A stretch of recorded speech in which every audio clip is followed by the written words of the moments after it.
A'udzu billahi minasyaitonir rajim. Bismillahirrahmanirrahim. Ya bani Israil dzkuru ni'mati allati an'amtu 'alaikum wa anni faddaltukum 'alal 'alamin. Wattaqu yawman la tajzi nafsun an nafsin syai'an wa la yuqbalu minha syafa'atun wa la yu'khadhu minha adlun wa la hum yunsarun. Wahai Bani Israel, dan ini panggilan kedua setelah sebelumnya pada ayat ke-40 juga Allah memanggil dengan kalimat Bani Israel. Dan apabila disebut ya Bani Israel, sekali lagi saya ulang, maksudnya wahai keturunan Yakub. Dan panggilan ini ditujukan kepada orang-orang Yahudi Madinah. Seolah-olah Allah ingin katakan kepada orang-orang Yahudi Madinah kala itu, wahai orang-orang Yahudi Madinah, ingatlah nikmat yang telah Allah anugerahkan kepada bapa moyang kalian Bani Israel. Ya Bani Israel, ingatlah nikmat yang aku anugerahkan kepada kalian. Kenapa Nabi SAW kemudian mengingatkan mereka dengan ayat ini kepada orang-orang Yahudi? Karena dahulu Bani Israel banyak dibinasakan oleh Allah Azza wa Jalla karena tidak mensyukuri nikmat. Karena kalau kita lihat nanti setelahnya sejarah Bani Israel itu semuanya kalah. Mereka banyak menentang para nabi dan mendustakan para nabi. Seolah-olah Allah ingin katakan, jangan kalian mengikuti yang buruk di antara nenek moyang kalian, ikuti kebaikan mereka. Wa anni faddaltukum 'alal 'alamin, dan aku telah utamakan kalian dari seluruh alam semesta. Kalimat inni faddaltukum, sesungguhnya aku telah utamakan kalian wahai Bani Israel, bukan berarti bahwa orang-orang Yahudi hari ini lebih utama dibandingkan umat-umat yang lainnya, tidak. Kalimat ini disesuaikan dengan zamannya. Bani Israel di zamannya memang umat yang paling utama dibandingkan umat yang lainnya, karena mereka yang diutus kepada mereka para nabi dan mereka di atas Islam di zaman itu. Tetapi kemudian setelah datang Rasul kita Muhammad SAW, bukan berarti kemudian mereka tetap di atas keutamaan, tidak. Bahkan Islam jauh lebih utama dibandingkan mereka orang-orang Yahudi. Jadi khitab ini kepada zamannya. Aku utamakan kalian di zaman kalian dulu, di atas semesta alam ini. Kemudian Allah mengatakan, wattaqu yawman la tajzi nafsun an nafsin syai'an, dan takutlah akan hari yang jiwa tidak mungkin memberikan pertolongan kepada jiwa yang lain, dan tidak akan diterima minha darinya syafa'atun, amalan yang wajib, wala yu'khadu minha adlun, begitu juga amalan yang sunnah, wala hum yunsarun, dan mereka tidak akan ditolong. Artinya di sini Allah mengingatkan kepada mereka tentang hari kiamat kepada orang-orang Yahudi. Jangan sampai menentang seperti dahulu pendahulu mereka menentang para nabinya. Taib, dari sini kisah Bani Israel dimulai. Allah Subhanahu wa taala mengatakan, wa idh najainakum min ali fir'auna yasumunakum su'al adab yudzabbihuna abna'akum wa yastahyuna nisa'akum wa fi dzalikum bala'un mir rabbikum adzim. Ini nikmat pertama yang Allah anugerahkan kepada Bani Israel. Dan ingatlah ketika kami selamatkan kalian dari Fir'aun dan bala tentaranya. kalimat Fir'aun terjadi silang pendapat oleh ahli sejarah. Siapa sebenarnya Fir'aun yang hidup di zaman Nabi Musa itu? Karena Fir'aun itu kan istilah gelar saja bagi Raja Mesir. Siapapun yang pernah berkuasa di zaman itu maka disebut Fir'aun. Sama dengan istilah orang-orang Persia menamakan raja mereka dengan kalimat Kisra, Raja Kisra. Ataupun orang-orang Romawi menamakan raja mereka dengan Kaisar. Ataupun orang-orang Yaman menamakan raja mereka dengan Tuba. Ataupun orang Yogyakarta menamakan raja mereka Mangkubuwono. Kan namanya bukan Mangkubuwono, lain namanya. Itu kan istilah-istilah gelar saja. Siapa Fir'aun ini? Ada yang mengatakan namanya Tut Anhu Amut. Enggak sulit namanya. Tut Anhu Amut namanya itu. Nama Fir'aunnya itu. Dan itu keturunan Al-Akhnatun. Bapaknya namanya Al-Akhnatun. Kemudian punya anak namanya Tut Anhu Amut. Susah menyebutnya. Ini satu pendapat. Ada juga yang mengatakan bahwa namanya adalah Ramsis. Tapi Ramsis yang kedua, bukan Ramsis yang pertama. Dari ada namanya Ramsis awal, ada Ramsis As-Tsani. Dan itu yang banyak dikuatkan oleh jumhur mayoritas tarikh, mengatakan bahwa namanya Ramsis yang kedua. Karena Fir'aun di zaman Nabi Yusuf itu beriman. Adapun Fir'aun yang ma'ruf di dalam Al-Quran itu adalah Fir'aun yang bejat, Fir'aun yang mengaku dirinya Tuhan, yang menyiksa Bani Israel. Dan ini pendapat yang kita ambil, bahwa Fir'aun yang dimaksudlah Ramsis yang kedua. Konon itulah jasad Ramsis yang ditemukan sekarang yang dimumikan di Mesir itu. Tetapi ini pun masih diteliti sampai hari ini. Belum ada kepastian yang jelas. Walaupun sebagian ulama mengatakan, itulah Fir'aun berdasarkan bahwa tubuhnya Allah Subhanahu wa taala jaga supaya menjadi pelajaran bagi umat setelahnya. Nah, di sini Allah mengatakan wa id najaynakum, ingatlah ketika kami selamatkan kalian dari Fir'aun dan para tentaranya. Yasumunakum su'al adab, yang membawa kalian kepada su'al adab, bukan hanya adab biasa tapi su'al adab, artinya sekeras-kerasnya siksa kepada Bani Israel. Karena Fir'aun ini betul-betul memperbudak Bani Israel hanya karena sebuah mimpi. Jadi Fir'aun Ramsis yang kedua ini kononnya bermimpi. Dalam mimpinya itu melihat ada api yang mengarah dari Palestina menuju Mesir. Kemudian api ini membakar seluruh negara Mesir kecuali perkampungan Bani Israel. Dan mimpinya bukan sekali tapi terulang-ulang. Dari sini kemudian Fir'aun mengumpulkan para pembesarnya, terutama juga tukang-tukang sihirnya, meminta ramalan mereka. Ada apa ini mimpi ini? Akhirnya diramalkan bahwa mimpi itu bertunjuk bahwa kekuasaan Fir'aun akan runtuh di bawah anak keturunan Bani Israel. Sejak itulah Fir'aun murka kepada Bani Israel sehingga setiap hari melakukan pembantaian. Makanya Allah Subhanahu wa taala menyebutkan salah satu bentuk su'al adab. Ini bagian kecil dari kebengisan Fir'aun.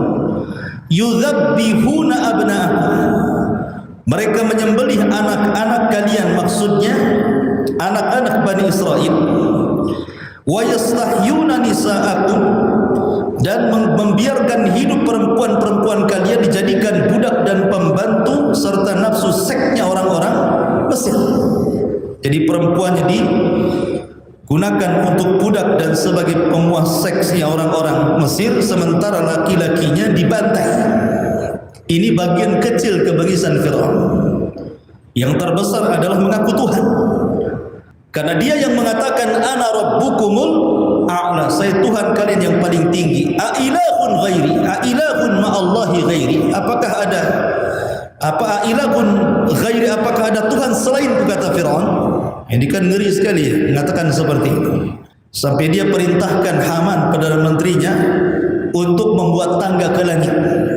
Kalau Tuhan Musa itu benar, buatlah kau tangga ke langit setinggi-tingginya, kemudian kau naik sampai di mana, tengok di langit itu ada Tuhannya Musa atau tidak. Sampai seperti itu. Sampai disuruh perdana menterinya membuat tangga ke langit. Kemudian dia mengatakan fa'attali'u ila ilahi Musa, saya ingin melihat benar enggak Tuhannya Musa di langit, katanya. Fir'aun saja tetapkan Tuhan Musa di langit, gitu. Tidak mengatakan Tuhannya di mana-mana. Ma'asyiral muslimin yang dimuliakan Allah Subhanahu wa taala. Kemudian Allah mengatakan wa fi dzalikum bala'um mir rabbikum adzim. Dan yang demikian itulah bala mir rabbikum adzim, sebuah ujian dari Rabb kalian yang maha agung. Artinya orang-orang Yahudi ini diingatkan oleh Nabi SAW dengan Al-Quran ini tentang kisah bagaimana buyut kalian dulu diselamatkan, gitu maksudnya. Diselamatkan oleh Musa dari perbudakan Fir'aun. Ini kan nikmat besar. Sehingga kalian sampai di kota Madinah ini kalau bukan karena Allah kemudian Nabi Musa, tidak sampai kalian di sini. Kemudian Allah katakan, wa idh faradna bikumul bahra fa anjaynakum wa aghraqna ala fir'auna wa antum tanzurun. Dan ingatlah ketika kami belah bagi kalian lautan, kemudian kami selamatkan kalian dan kami tenggelamkan Fir'aun dan engkau melihatnya. Begini ceritanya. Jadi ketika Allah Subhanahu wa taala mengutus Nabi Musa menjadi nabi dan rasul, kemudian Musa pun pulang dari Madian. Musa itu kan pelat ngomongnya, dia tidak fasih. Alasan ketidakfasihan dan pelatnya waktu bayi. Jadi Musa itu waktu bayi digendong sama Fir'aun, kemudian ditarik janggutnya Fir'aun itu sampai tersungkur. Jadi Fir'aun tuh bingung, ini bayi kok punya kekuatan, narik janggut kok bisa sampai runtuh gitu kan, sampai tersungkur gitu. Akhirnya Fir'aun itu langsung berpikir, jangan-jangan anak ini yang dimaksud dalam mimpiku itu. Hampir-hampir Musa kecil mau dibunuh. Datanglah ibundanya Asiyah bintu Muzahim, langsung mengambil Musa kecil itu dan mengatakan, jangan kau bunuh dia, tidak berakal. Kalau tidak percaya, buatlah ujian bagi anakmu ini, anak angkatnya. Akhirnya diletakkan dua benda, satu arang yang telah dibakar dan satu kurma. Kemudian Musa suruh memilih. Hampir-hampir Musa mengambil kurma. Kalau sempat dia ngambil kurma, habis Musa dibunuh. Tapi Jibril datang kemudian membelokkan Musa bayi ini dan merangkak menuju Jamrah, menuju arang yang membara itu. Diambil, dimakan. Namanya anak-anak gitu ya. Maka ketika melihat Fir'aun Musa memakan arang itu, kemudian memakannya, tidak jadi dibunuh. Lah sebab itulah pelatlah Nabi Musa, karena bagaimanapun arang yang lagi membara dimakan pasti akan membakar lidah. Lah arang itulah yang melukai lidahnya Nabi Musa sehingga dia pelat.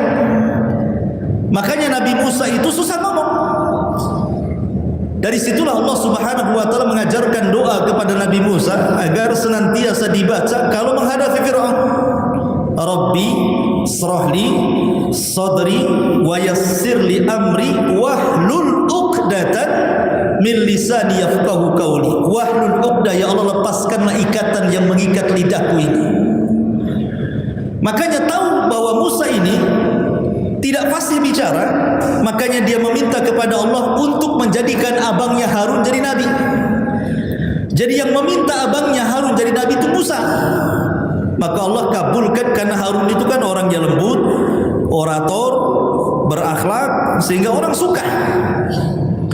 Dan begitulah seorang nabi apabila memilihkan orang untuk berdakwah pasti cari orang yang lembut. Seperti Rasul contohnya, ketika memilih orang berdakwah pertama kali ke Madinah, siapa yang diutus? Mus'ab ibn Umair. Mus'ab ibn Umair itu orangnya ganteng, kemudian orator, akhlaknya bagus, lembut, sehingga disukai orang.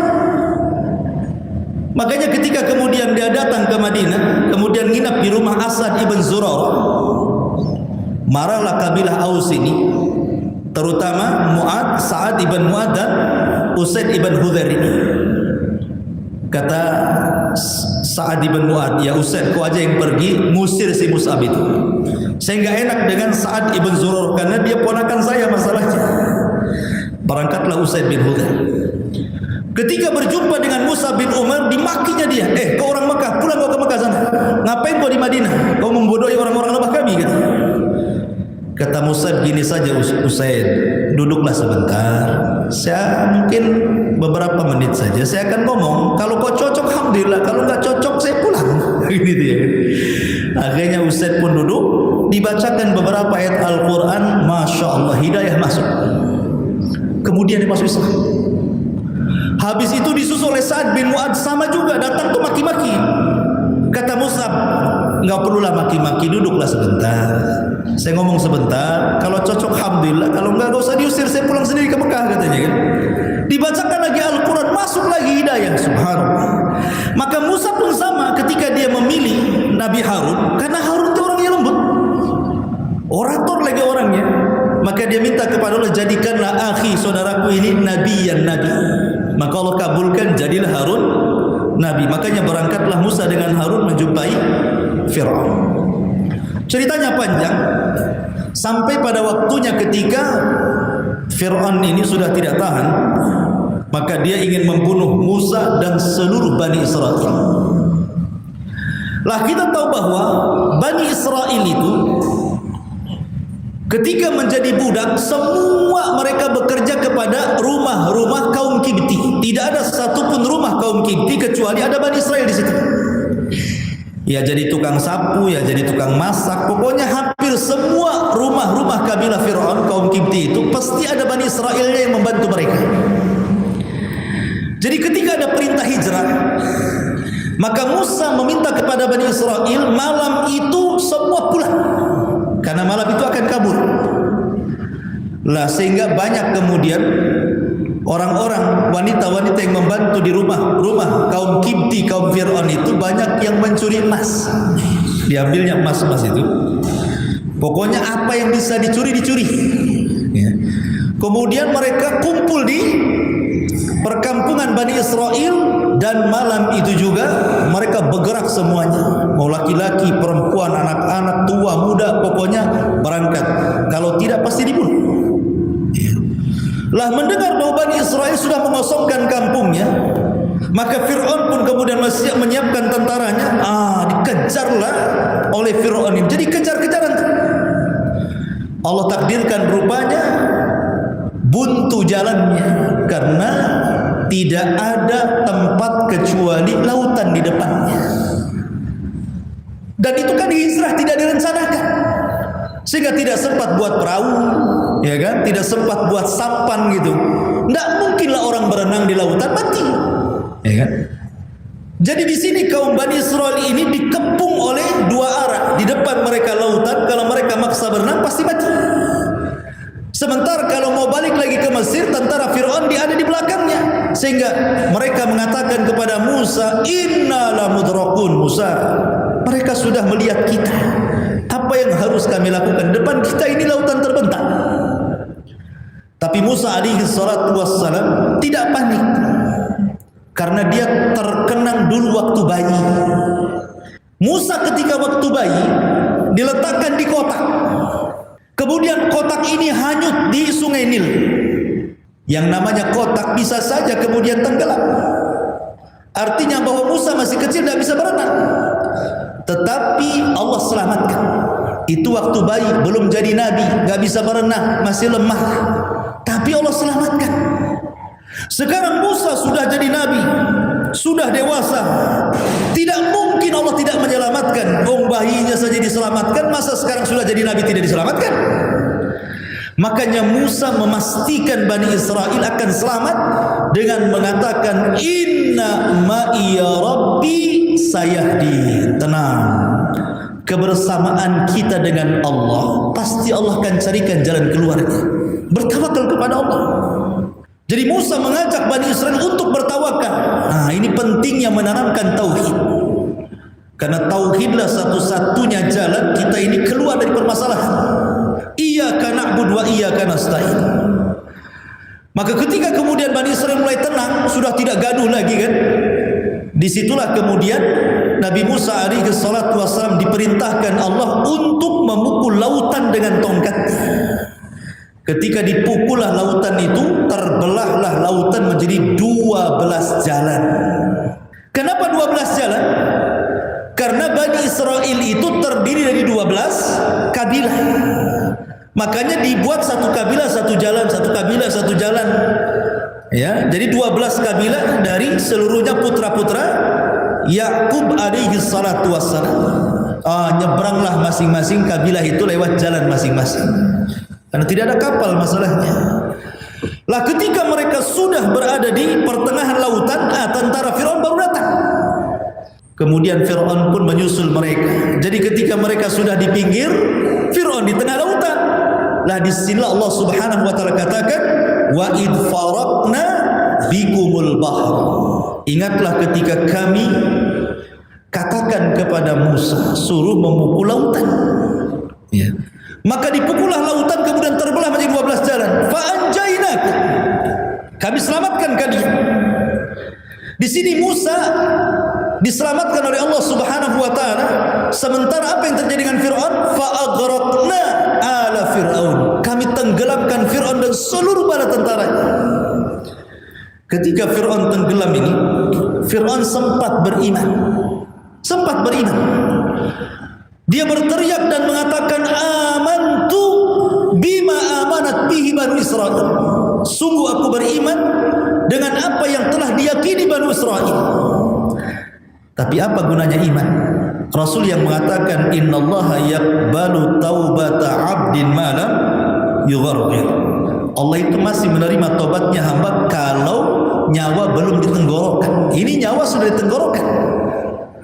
Makanya percuma imannya Fir'aun. Ada kisah Bani Israel, kisah Israiliyat, bahwa ketika Fir'aun mengucapkan kalimat amantu bima amanat bi Bani Israel itu, Jibril datang. Kemudian mengambil tanah, kemudian disumpahnya di mulutnya dan mengatakan al-an amanta ya Fir'aun. Sekarang kau beriman? Tidak layak kau beriman. Kemudian dimasukkan tanah ke mulut Fir'aun itu bersama Jibril. Ini kisah Israiliyat. Quran tidak menjelaskan seperti itu. Yang jelas bahwa Firaun ditenggelamkan di Laut Merah. Makanya Allah mengatakan wa antum tanzurun, nikmatnya di sini. Dan kau bisa menyaksikan bagaimana Firaun yang selama ini ganas kepada kalian, Allah tenggelamkan, kedua mata kalian melihatnya. Coba bayangkan kalau kita melihat ada orang yang mendolimi kita hari-hari, tiba-tiba kita melihat dia ditabrak atau kecelakaan, senang gak antum? Kan senang, puas gitu bahasanya kan itu ya. Kita hari-hari didolimi nih, rupanya orang yang mendolimi kita kena setruk, alhamdulillah kan gitu. Kadang-kadang kita gitu senang kan, nikmat itu ya. Makanya Allah mengatakan wa antum tanzurun, kau bisa melihatnya ya. Artinya mereka puas gitu kan melihat bagaimana orang yang selama ini menyiksa mereka, membunuh anak-anak mereka gitu, memperbudak mereka, betul-betul mati dan mereka melihatnya. Ini nikmat Allah Subhanahu wa taala bahwa betul-betul Firaun sudah mati, tidak mungkin terulang kedua kalinya perbudakan itu. Tetapi dasar Bani Israel, mereka memang umat yang diciptakan oleh Allah Azza wa Jalla, berbeda dengan umat yang lainnya. Ini baru saja diselamatkan. Baru diselamatkan sama Allah, diselamatkan dari kejaran Firaun. Kemudian mereka melanjutkan perjalanan mengarah Baitul Maqdis Palestina. Tiba-tiba mereka lewat di sebuah perkampungan. Di kampung itu ada patung sapi yang sedang disembah. Ada patung sapi yang sedang disembah. oleh perkampungan itu, masih belum mentauhidkan Allah. Jadi Bani Israil lewat di kampung itu, lihatlah ada patung anak sapi yang disembah oleh kampung itu. Tiba-tiba mereka berhenti, tidak mau melanjutkan perjalanannya. Kemudian Musa pun heran dan bertanya, ada apa dengan kalian? Maka tanpa di luar dugaan Nabi Musa, mereka mengatakan kalimat yang membuat emosi Nabi Musa. Tiba-tiba mereka mengatakan, ya Musa, ij'al lana ilahan kama lahum aliha. Wahai Musa, buatkanlah untuk kami patung kayak gitu, katanya. Bayangkan, baru diselamatkan nih, baru saja diselamatkan dalam belum hitungan lama. Ya. Tiba-tiba mereka mengatakan, ya Musa, buatlah patung kayak patung ini. Ij'al lana ilahan kama lahum aliha. Jadikan kepada kami satu Tuhan seperti mereka yang punya Tuhan, katanya. Ya Musa emosilah dan mengatakan, innakum qaumun tajhalun. Kalian ini kaum yang bodoh, sudah diberikan hidayah mau musyrik pula, gitu ya. Lah kata-kata ini, kata-kata Nabi Musa dipakai oleh Nabi ketika perang Hunain. Jadi sahabat ini ketika perang Hunain berangkat, karena perang Hunain itu masalahnya kan kebanyakan pasukan itu orang yang baru masuk Islam. Kan sebelumnya banyak kabilah-kabilah, ini kan terjadinya setelah Fathu Mekah. Makanya banyak orang yang masuk Islam ketika itu dan baru Islamnya, belum kokoh akidahnya. Tiba-tiba Rasul mengajak mereka perang Hunain, artinya akidahnya belum kuat. Ketika kemudian perjalanan ke Hunain itu, para sahabat yang baru masuk Islam ini lewat di sebuah pohon. Pohon itu dulu di masa jahiliyah mereka suka mengambil berkah kalau perang. Jadi kalau besoknya perang, maka pedang-pedang mereka digantung di pohon itu. Mereka meyakini bahwa pedangnya akan ditransfer kekuatan dari pohon itu. Sehingga ketika lewat pohon itu dikenangkan kembali di masa jahiliyah. Sehingga mereka mengatakan, ya Rasulullah, ij'al lana dhata anwatin kama lahum dhatu anwat. Rasul, buatlah pohon kayak gitu, katanya. Kan persis seperti tadi kaumnya Musa kan, buatlah sesembahan anak sapi kayak gitu. Persis di ucapan ini. Ya Rasulullah, ij'al lana dhata anwat. Rasul, jadikanlah pohon kayak gini, katanya. Supaya kalau kami sebelum perang itu, kami bisa gantung-gantungan pedang-pedang di sini, katanya. Maka Rasul marah dan mengatakan, Allahu Akbar, innakum kama qalat Banu Israil li Musa. Allahu Akbar, ucapan kalian persis seperti Bani Israel kepada Musa, ij'al lana ilahan kama lahum aliha. Jadikan satu sesembahan bagi kami sebagaimana mereka memiliki sesembahan. Maka Rasul pun persis seperti Nabi Musa mengatakan, innakum qaumun tajhalun. Kalian kaum yang bodoh, sudah diberikan hidayah mau musyrik. Gitu bahasanya ya. Baik, kita kembali. Maka kemudian Allah Subhanahu wa taala mengatakan, wa idh wa'adna Musa arba'ina lailatan summa takhadtumul ijla min ba'dihi wa antum zalimun.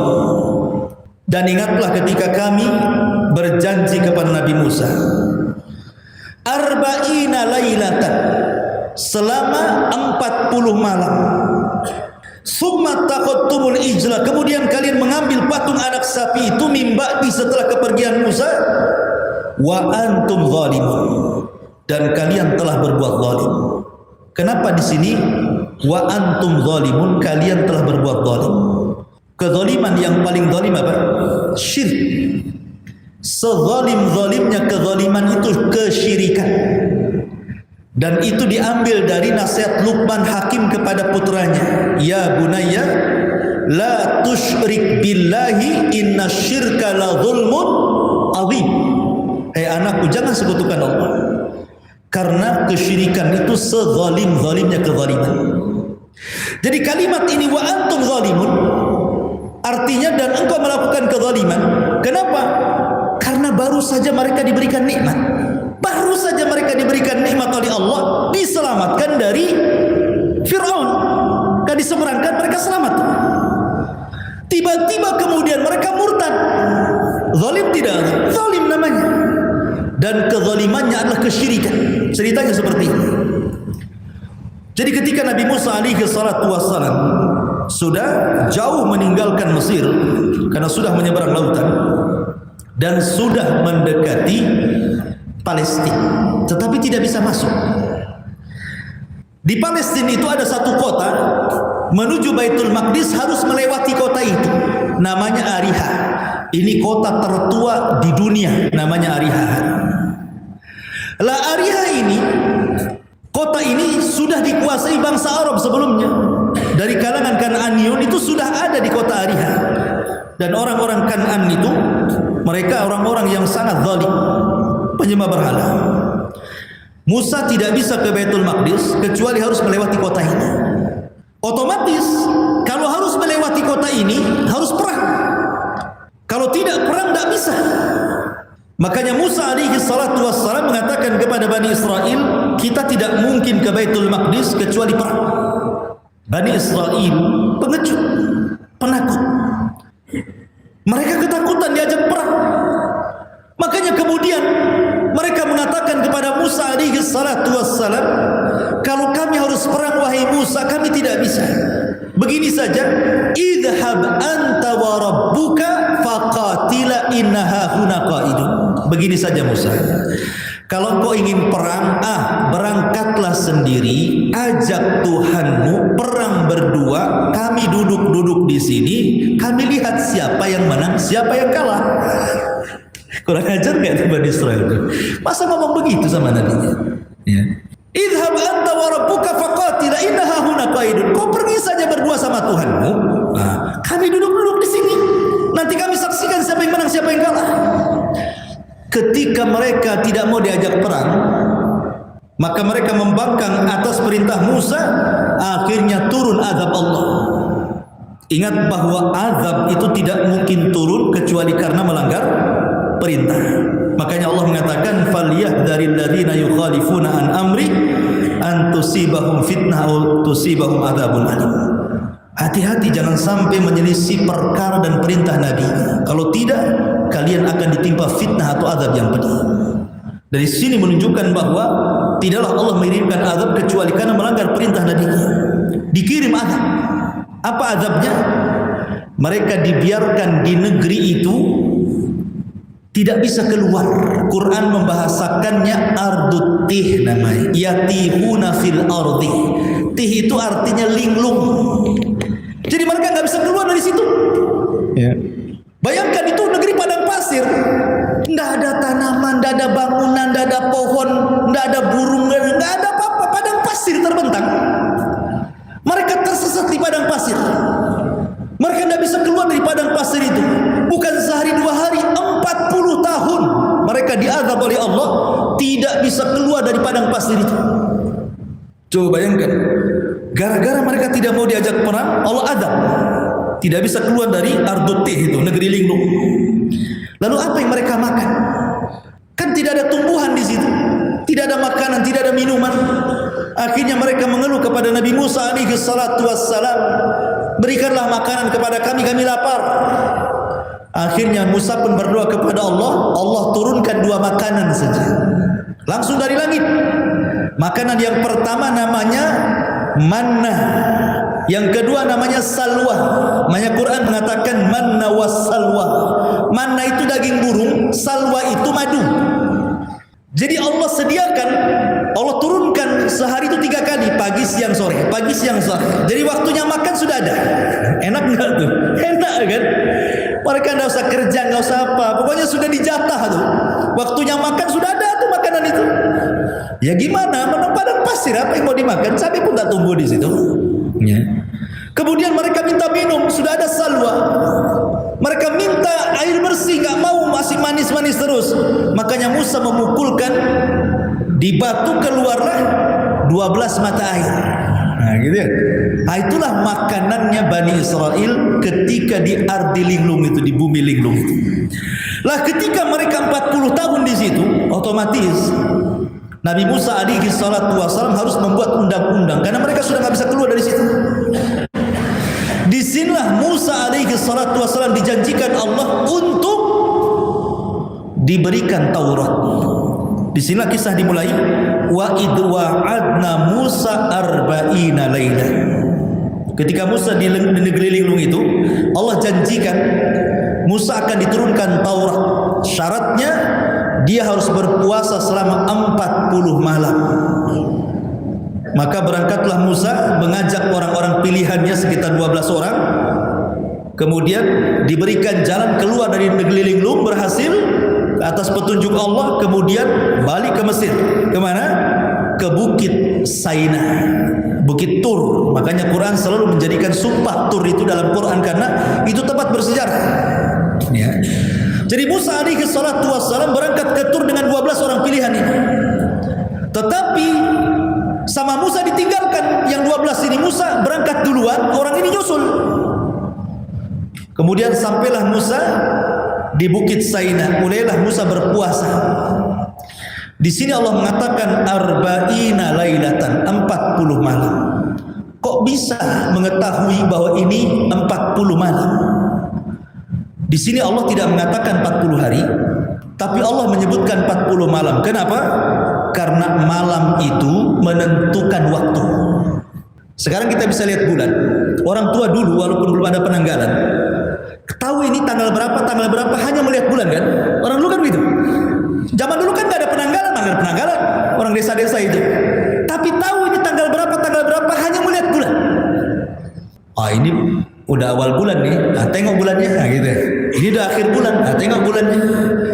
Kalau sekarang kan awal bulan, akhir bulan karena gajian, makanya tahu. Kalau orang dulu itu kan tengok bulan. Tapi matahari tidak bisa menentukan waktu, karena matahari itu dari dulu gitu-gitu saja. Terbit atas tenggelam, terbit atas tenggelam. Gimana menentukan waktu dengan matahari? Tidak bisa. Yang bisa menentukan tanggal itu bulan. Makanya kenapa Islam itu dalam membuat penanggalan menggunakan sistem Qamariyah, bukan sistem Syamsiyah, ya, bukan matahari, tetapi pakai Qamariyah, pakai bulan. Penanggalan Hijriah itu. Makanya kenapa penanggalan Hijriah itu paling banyak 30, tidak mungkin lewat 31. Dalam penanggalan Hijriah nggak ada 31 itu, karena paling banyak 30, selalunya 29 hari. Ya, itu penanggalan Islam ya. Tapi kalau penanggalan Masehi karena pakai Syamsiyah, makanya ada tanggal 31. Jumat ada Jumat kelima lagi kan itu ya. Kalau penanggalan Syamsiyah itu ya Masehi. Tapi kita berpatokan dengan malam. Makanya bahasa Quran arba'ina lailatan. Tahu ini 40 hari karena melihat bulan, bukan melihat matahari. Makanya tahu 40 hari. Jadi Musa alaihi salatu wassalam, kalau umpamanya diistilahkan dengan bulan, Musa mulai berpuasa itu bulan Dzulqa'dah. Jadi awal bulan Dzulqa'dah Musa datang ke Bukit Tur, kemudian puasa. Dan ingat syariat puasa di zaman Nabi Musa malam. Kalau syariat Islam itu kan puasa siang, ya kan? Beda puasa kita dengan puasa umat dulu. Jadi Musa berpuasa 1 bulan, bulan Dzulqa'dah. Selepas bulan Dzulqa'dah habis, sudah 30 hari itu, maka masuk bulan Dzulhijjah. Maka Musa ketika itu berpikir bahwa di tanggal 30 dia akan berjumpa dengan Allah dan akan berdialog dengan Allah. Tetapi Allah Subhanahu wa taala meminta Musa untuk menyempurnakan puasanya 10 hari lagi. Wa atmamnaha bi asyrin wa tamma miqatu rabbih arba'ina lailatan. Maka Allah meminta 10 hari lagi. Lah 10 hari itu menjadikan sejarah. Tanggal 1 bulan Dzulhijjah sampai tanggal 10 bulan Dzulhijjah ini waktu yang sangat istimewa. Makanya Allah bersumpah dengan 10 awal bulan Dzulhijjah, wal fajri walayalin asyri, kan itu ya, demi waktu fajar dan demi malam yang 10. Maknanya kalau tinjauan malam, maka 10 malam akhir Ramadan jauh lebih hebat pahalanya dibandingkan 10 awal bulan Dzulhijjah.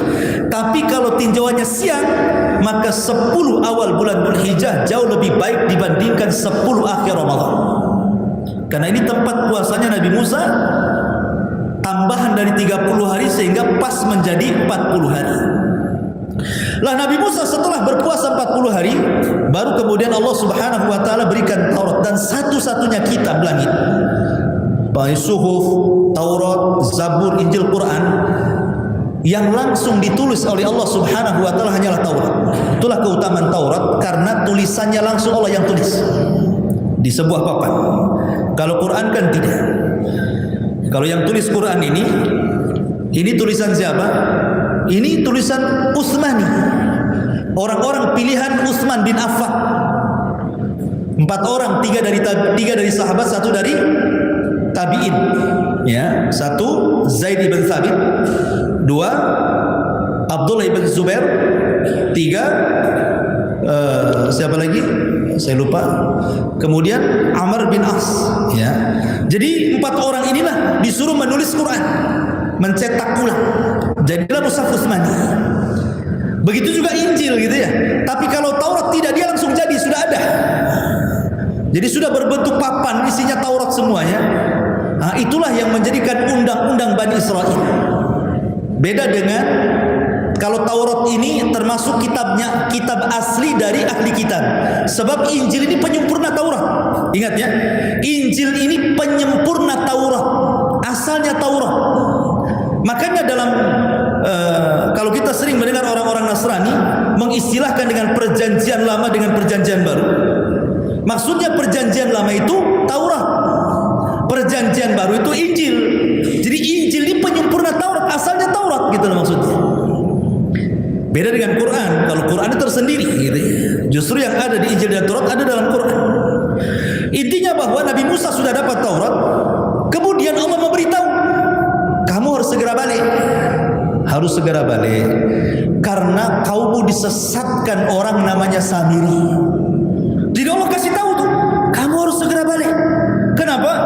Karena kaummu disesatkan orang namanya Samiri. Maka Musa pun kemudian bergegas balik. Rupanya betul Bani Israel 70.000 kurang lebih menurut Imam Ibnu Katsir dalam kitab Bidayah wa Nihayah murtad. Kenapa murtad? Jadi selama 40 malam Musa di Bukit Tur itu ada orang namanya Samiri. Siapa Samiri ini? Jadi Samiri ini orang munafik di zaman itu. Ketika Musa diselamatkan oleh Allah dari kejaran Fir'aun, diseberangkan ke lautan, Samiri ini dilebihkan oleh Allah, mampu melihat malaikat Jibril. Yang lain tidak bisa, dia bisa. Itulah kelebihan Samiri.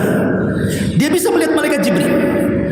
Jadi Musa itu berdua dengan Jibril. Orang nggak tahu Jibril sedang naik kuda gitu ya. Kemudian Samiri melihat kaki kudanya Jibril. Jadi setiap kaki kudanya menginjak padang pasir jadi hijau. Kemudian menginjak lagi hijau lagi, menginjak jadi tumbuh gitu. Setiap kaki pijakan Jibril membuat padang pasir itu tumbuh hijau. Oleh Samiri diambil tuh bekas pijakan kakinya itu. Diambil. Pokoknya sampai di mana kaki kuda itu diambil tanah-tanahnya itu. Dan itu menjadikan kebanggaan Samiri, dan itu disebutkan dalam surah Toha. Basartu lima lam yubsiru, katanya. Aku melihat yang tidak diberikan Bani Israel melihatnya, katanya kan. Sebutkan dalam surah Toha. Jadi Samiri ini ketika mengambil tanah-tanah bekas pijakan kaki Jibril itu, kaki kudanya Jibril, ditaruh di kantong tuh tanahnya. Lah Bani Israel itu ketika sudah diselamatkan kan, mereka mengadu kepada Musa, wahai Musa, kami sudah mencuri emas-emas Bani Israel. Apa emas-emas kaum Kipti? Tadi kan sudah saya jelaskan, mereka sebelum menyeberang mereka mencuri emas-emas itu. Kami banyak mencuri emas, wahai Musa, halal enggak emas itu? Kata Musa, haram, tidak boleh, harus dibuang. Makanya mereka membuang semua emas-emasnya di padang pasir itu sambil jalan. Lah oleh Samiri tengok emas banyak, dikutip satu-satu. Itu kan kutip emas gitu ya. Banyaklah emasnya Samiri itu. Orang nggak tahu dia ngutip emas. Lah ketika Nabi Musa 40 hari mengambil Taurat, disitulah Samiri mencetak dengan emas itu, membuat patung anak sapi. Dicetaklah patung anak sapi dari emas-emas yang dibuang itu. Setelah jadi, dia kan punya tanah bekas pijakan kaki kuda itu, Jibril itu. Dimasukkan tanah itu ke dalam patung sapi. Rupanya patung sapi itu hidup. Karena kaki Jibril itu ketika menginjak padang pasir langsung hidup padang pasirnya kan. Seperti mukjizatnya siapa? Khidir. Kenapa Nabi Khidir disebut Khidir? Karena Khidir ini kalau dia duduk di tanah yang tandus jadi hijau. Makanya disebut Nabi Khidir, itu mukjizatnya. Khidir itu artinya hijau. Jadi kalau dia duduk di mana ada gersang pasti hijau di situ. Makanya Allah Subhanahu wa taala ketika mencontohkan kematian, maka Allah mencontohkan dengan kambing. Tapi ketika dicontohkan dengan kehidupan, maka yang dicontohkan kuda. Pertama, hadis tentang penduduk surga dan neraka. Apabila penduduk surga masuk ke dalam surga, kemudian penduduk neraka masuk ke dalam neraka, maka akan didatangkan kematian itu dalam bentuk kambing. Dan itu hadisnya. Kemudian disembelihlah kambing itu sebagai simbol tidak ada kematian. Jadi Allah mempermisalkan kematian dengan kambing. Tapi ketika mempermisalkan kehidupan, maka dicontohkan dengan kuda. Kudanya Jibril tadi ya. Ketika ini tumbuh. Nah itu Samiri punya itu.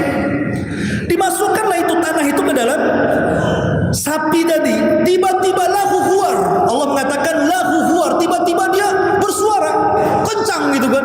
Dan satu Bani Israil mendengar suaranya. Akhirnya mereka pun kumpul. Dari mana itu datangnya suara?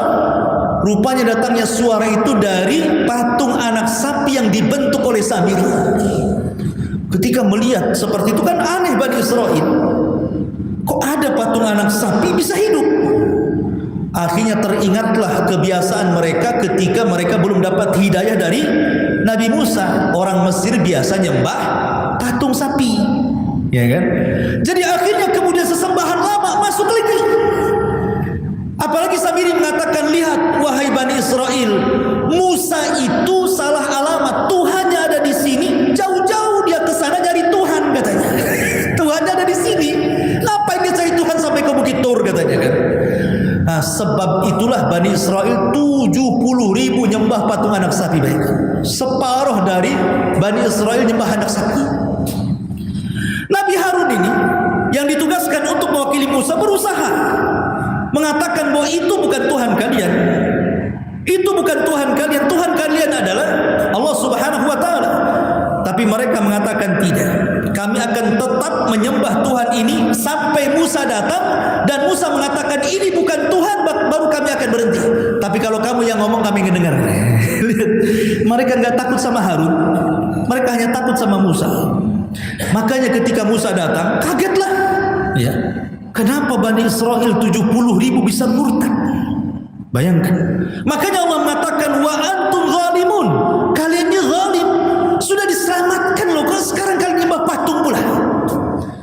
Maka yang pertama dipanggil siapa? Harun. Dijambak kepalanya, dijambak janggutnya seperti ini.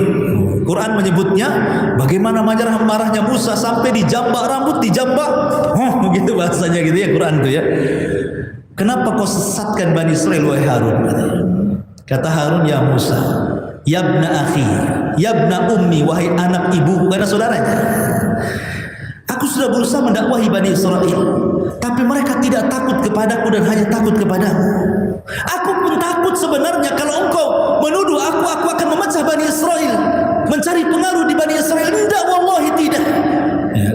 Akhirnya kemudian ketika melihat kesungguhan Harun, maka Musa melepaskannya. Sekarang cari biang keroknya. Siapa ini biang keroknya? Samiri. Panggil Samiri ke sini. Nah, dipanggillah Samiri, ditanya, kenapa kau lakukan seperti ini? Maka Samiri hanya mengatakan, hawa nafsuku yang mendorongku wahai Musa. Itu saja. Ngomong gitu aja kan. Hawa nafsuku yang mendorongku wahai Musa. Sejak itulah Musa mengutuk Samiri dan mengatakan, pergi kau dari sini. Aku bersumpah tidak ada manusia yang mendekati kamu dan engkau tidak akan mungkin dekat dengan manusia. Artinya kau akan hidup sendirian di mana-mana. Karena manusia tidak akan dekat dengan kamu dan kau juga tidak mungkin mendekati manusia. Samiri pergi. Dari sinilah Samiri tidak dijelaskan kematiannya. Sehingga menjadi silang pendapat, jangan-jangan Dajjal di akhir zaman yang akan muncul adalah Samiri. Sampai ada yang mengatakan seperti itu. Tapi ini pendapat batil, tidak berdasar. Kalau ada yang mengatakan, ada orang yang mengatakan, Ustaz juga seperti itu, bahwa Dajjal itu Samiri itu. Mana tidak Samiri Dajjal, tidak ada hubungan gaib. Baik, kita kembali. Kalau Allah mengatakan wa idwa'adna arba'ina lailatan thumma takhuttumul ijla min ba'dihi wa antum zalimun thumma afauna ankum. Setelah itu kami maafkan kalian. Ingat bahasanya afauna. Allah tidak mengatakan ghafarna. Afauna dengan ghafarna beda. Kalau ghafarna dari ghafara, ghufran. Aku mengampuni mengampuni. Afauna juga aku mengampuni. Tapi bahasa Quran tidak mengatakan ghafarna, tapi afauna. Apa bedanya ghufran dengan afwan itu? Kalau ghufran, ampunan, artinya ketika saya mengampuni Anda berbuat salah sama saya, kemudian saya katakan ghafartu, aku ampuni kamu, menggunakan kalimat ghafara, ghufran. Berarti ketika aku ampuni, berarti saya tidak akan mengungkit kesalahan Anda dan saya tidak akan menghukum Anda. Ya sudahlah. Nah, gitu maksudnya. Itu namanya ghufran. Tapi kalau kalimat afautuka, aku maafkan kamu, afwan ini beda. Afwan itu biasanya sebelumnya akan diungkit-ungkit kesalahannya. Seperti namanya antum salah sama saya. Saya katakan, iyalah memang antum dulu begini-begini sama anak, tapi ya sudahlah saya maafkan. Itu namanya afwan namanya, ya.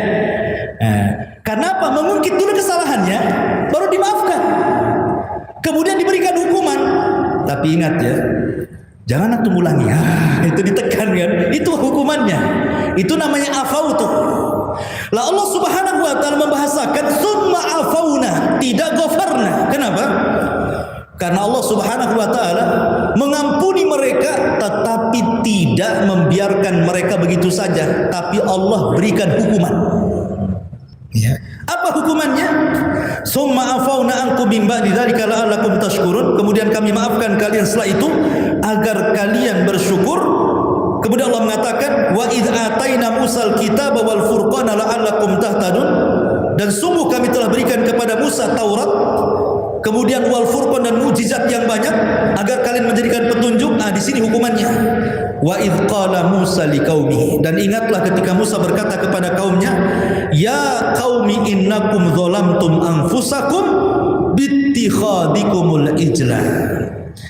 Hei kaumku, kalian sudah mendolimi diri kalian dengan mengambil patung anak sapi sebagai sesembahan kalian. Bertobatlah kalian kepada Rabb kalian. Caranya apa? Faqtulu anfusakum, bunuhlah diri-diri kalian. Jadi tobatnya suruh membunuh. Jadi ketika Musa alaihi salatu wassalam sudah bawa papan Taurat nih, kemudian melihat mereka murtad karena menyembah patung anak sapi, maka Musa membacakan undang-undang itu di depan mereka. Setelah dibacakan, kata Musa, bagaimana pendapat kalian undang-undang ini? Karena mereka merasa berat, masa tobatnya harus membunuh? Karena ada khilaf ulama, apa yang dimaksud membunuh di sini? Ada yang mengatakan disuruh bunuh diri, ngambil pisau, tusuk. Itu satu pendapat. Pendapat yang lain tusuk-tusukan. Kawannya nusuk, dia nusuk kita. Tusuk-tusukan, ini mati, dibunuh, ini juga mati. Ada yang mengatakan bahwa orang yang tidak menyembah patung, dialah yang nusuk supaya dia mati. Jadi ada 3 penafsiran. Maksudnya bunuhlah diri kalian. Saya ulangi, maksudnya membunuh itu, yang pertama ada yang mengatakan suruh bunuh diri, yang kedua suruh bunuh-bunuhan, yang ketiga orang yang tidak menyembah berhala, dialah yang suruh nusuk orang yang baru bisa mati. Jadi ini berat bagi mereka kan, masa tobatnya harus bunuh-bunuhan kayak gini. Maka mereka mengatakan sami'na wa asaina, kami dengar tapi kayaknya kami tidak bisa melaksanakan. Wow, emosi Nabi Musa ini. Udah dengar gak mau melaksanakan, apa yang terjadi? Oke, kalau kalian tidak mau melaksanakan, tunggu sebentar. Musa berdoa kepada Allah. Tiba-tiba bukit Tur diangkat oleh Allah dan berada di atas kepala mereka. Wa rafa'na fawqakumut tur khudhu ma atainakum biquwwah. Allah katakan apa? Dan kami angkat bukit Tur di atas kepala mereka. Musa mengatakan, mending mana? Ini bukit menimpa kepala kalian atau ini Taurat? Ambil dengan kekuatan kalian. Milih mana? Milih ikut Taurat atau milih bukit Tur kami lemparkan ke kepala kalian? Dua-duanya mati masalahnya kan. Mereka tidak mau membunuh, dibunuh sama bukit Tur gitu ya. Bukit Tur tidak dilempar, suruh bunuh-bunuhan. Ini serba salah ini. Ya. Mereka tidak bunuh-bunuhan, tetap juga mati karena bukit Tur akan menimpa mereka. Makanya Allah mengatakan, wa rafa'na fawqakumut tur, kami angkat bukit Tur di atas kepala kalian. Khudhu ma atainukum biquwwah, atau kalian mengambil isi Taurat dengan kekuatan kalian. Milih mana? Menjalankan Taurat atau dilempar bukit? Nah, itu Itulah begitu caranya Bani Israel itu baru sadar. Akhirnya mereka berpikir, ini kalau ditimpa bukit mati konyol namanya. Kenapa? Kena azab, masuk neraka. Tapi kalau tusuk-tusukan masuk surga kan gitu ya. Karena itu tobatnya kafarah. Ya, karena dalam Islam juga ada berbentuk membunuh itu atau dibunuh itu karena bentuk kafarah, seperti orang berzina. Yang sudah menikah kan dalam Islam dirajam, ya. Ataupun kalau tidak ketahuan dia boleh bertobat. Tetapi kalau dia dirajam bentuk kafarah kan gitu ya. Berarti nanti di akhirat tidak lagi akan diazab gitu ya kalau dia tidak bertobat. Akhirnya mereka berpikir, ya sudahlah, daripada mati konyol kena bukit, bagus bunuh-bunuhan kan gitu ya. Akhirnya bunuh-bunuhanlah di antara mereka. Ada yang mengatakan suruh bunuh diri, ada yang mengatakan orang yang tidak menyembah disuruh nusuk. Mati 70.000 orang. Dari sini kata para ulama, ada 4 hukum soal bunuh-bunuhan itu. 1, orang yang membunuh dan orang yang dibunuh masuk surga. Seperti kisah Bani Israel. Orang yang membunuh dan yang membunuh masuk surga dua-duanya. Tusuk-tusukan kan, dua-duanya mati, masuk surga karena tobat. Yang kedua, orang yang membunuh dan orang yang dibunuh dua-duanya masuk neraka. Seperti 2 orang muslim bertengkar, tidak masalah dunia, bukan masalah agama. Yang satu ingin membunuh, yang satunya juga ingin membunuh. Tiba-tiba kemudian terbunuhlah salah satunya. Kata Rasul, al-qatilu wal maqtulu finnar. Orang yang membunuh dan orang yang dibunuh masuk neraka. Sahabat bertanya Rasul, kalau orang yang dibunuh masuk neraka, kasihan dia kan sudah dibunuh. Harusnya yang masuk neraka yang membunuh lah. Kata Rasul, ya karena dia sedang apes saja ya dia yang dibunuh. Coba dia yang tidak apes, dia yang bunuh. Karena dia sudah niat membunuh masalahnya. Berarti al-qatil wal maqtul finnar. Dua-duanya neraka. Kemudian yang ketiga, orang yang dibunuh masuk surga, orang yang dibunuh membunuh masuk neraka. Orang yang dibunuh masuk surga, orang yang membunuh masuk neraka. Seperti kisah apa? Kisah Qabil dan Habil. Ketika Qabil mengatakan la aqtulannak, saya akan bunuh kamu. Kata Habil, silakan, la in basatta yadaka litaktulani ma ana bibasiti yadi ilaika liaqtulak. Kalau engkau akan bunuh saya, silakan bunuh, tapi saya tidak akan bunuh kamu. Saya ingin mengumpulkan dosaku dan dosamu supaya kamu jadi penghuni jahanam, katanya kan. Akhirnya betul Qabil membunuh Habil. Habil masuk surga, Qabil masuk neraka. Ataupun terbalik. Ya. Orang yang membunuh masuk surga, orang yang dibunuh masuk jahanam. Seperti orang yang perang. Kita ini perang melawan orang kafir dalam peperangan, kemudian kita bunuh orang kafir, masuk jahanam dia. Kalau kita mati masuk surga karena syahid. Nah, berarti di sini ada 4 hukum soal bunuh-bunuhan ya. Yang membunuh dan yang dibunuh di surga, yang membunuh dan yang dibunuh di neraka, yang membunuh di surga, yang dibunuh di neraka, yang membunuh, yang dibunuh di surga, yang membunuh di neraka. Nah, itu dari sini hikmah dari kisah daripada pembunuhan tobatnya kaum Bani Israel. Pun Allah mengatakan faqtulu anfusakum dzalikum khairul lakum inda barikum. Itu lebih baik bagi kalian di sisi Rabb kalian. Fataba alaikum innahu huwat tawwabur rahim. Sesungguhnya dia huwa, bayangkan di sini ada beberapa penguat. Innahu, ini penguat. Sesungguhnya Allah. Huwa, dia, ini penguat kedua. Tawwab, tawwab menggunakan siagul mubalaghah. Rahim, bayangkan. Artinya betul-betul Allah akan mengampuni gitu loh. Jadi Allah bukan hanya sekedar mengampuni, betul-betul akan mengampuni kalau kau tobat, gitu maksudnya. Sampai seperti itu Allah mentakib kalimat innahu huwa tawwabur rahim. Masalahnya begini, ini umat yang ditinggalkan Nabi Musa, mereka bisa kufur. Rupanya orang yang ikut Nabi Musa pun bisa kufur. Subhanallah, Bani Israel ini kurang ajar. Ini kan umat wajar lah mereka nggak ikut Nabi Musa kan. Nabi Musa sedang 40 hari sedang ngambil Taurat.